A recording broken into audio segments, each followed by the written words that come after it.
के लिए कहाँ नजर रखनी है, सबसे इंपॉर्टेंट आज फ्राइडे है, हाँ तो नहीं वो आपका वाला हाँ नहीं, दूसरा कौन सा?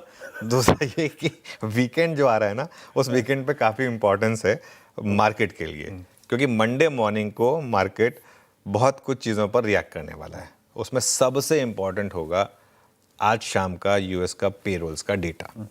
आज जो शाम का पेरोल्स का डेटा आएगा ना, पता है मैं बात ये क्यों कह रहा हूँ, मैं क्यों इस चीज़ को एम्फेसाइज करना चाहता हूँ।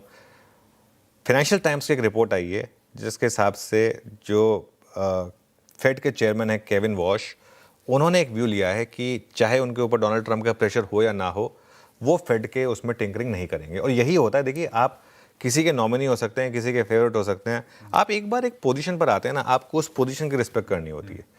अब एक बार आप गवर्नर बन जाएं या एक बार जैसे आप चीफ मिनिस्टर बन जाए, हमारे यहाँ पे भी एक बार हुआ था, एक बार आप आरबीआई के गवर्नर बन जाए ना, फिर वो आपको उस पोस्ट की सैंक्टिटी रखनी होती है, वो पोस्ट की सैंक्टिटी ज़्यादा ज़रूरी होती है, ठीक है ना। उनके हिसाब से केविन वॉश सितंबर में रेट बढ़ाने के लिए तैयार है, ये एक पॉसिबिलिटी रहेगी। इस वजह से आज का जो यूएस का पेरोल्स डेटा है ये बहुत इंपॉर्टेंट है।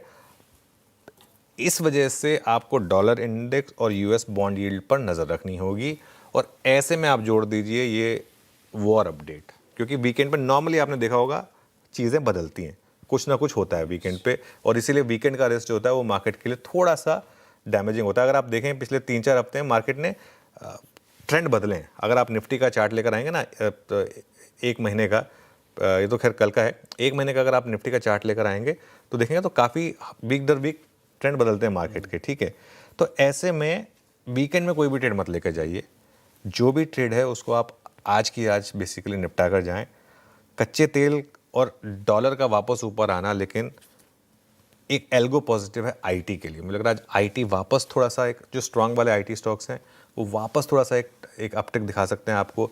इसमें आप जोड़ दीजिए कॉस्पी, कल निफ्टी आईटी डे लो पर बंद हुआ था, कल हमने बात भी की थी कि थोड़ा सा वहाँ पर करेक्शन आ सकती है।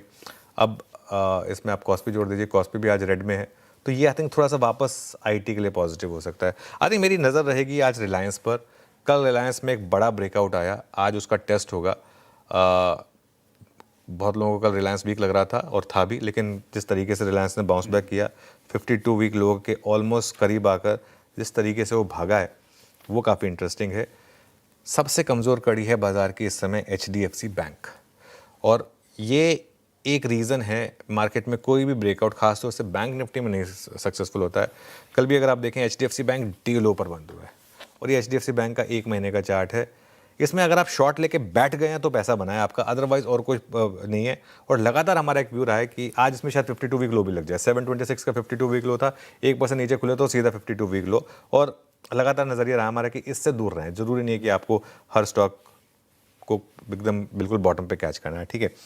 तो रैली जो फेल हो रही है वो इसकी वजह से हो रही है कल। लेकिन एसबीआई का चार्ट काफ़ी अच्छा था, आज एसबीआई के नंबर आएंगे तो ये काफ़ी इंटरेस्टिंग होगा, इसमें आता हूँ मैं कुछ देर में। इसके अलावा आज हीरो मोटोकॉर्प और ब्रिटानिया, इनके नंबर्स पर मार्केट रिएक्ट करेगा।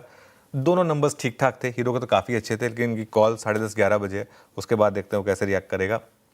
इसके अलावा आज बड़े नंबर्स जो आएंगे ना, उसमें 2 नंबर्स मैटर करते हैं, एसबीआई और टाइटन।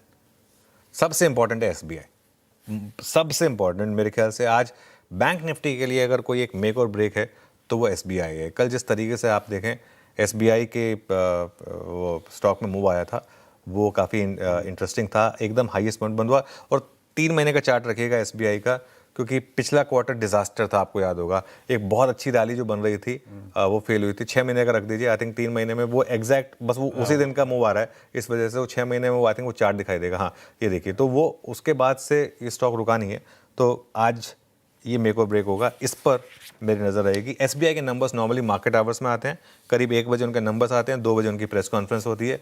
सब कुछ आपको मौका मिलता है मार्केट आवर्स के दौरान ही पूरे नंबर्स को खंगालने का, पढ़ने का, रिएक्ट करने का।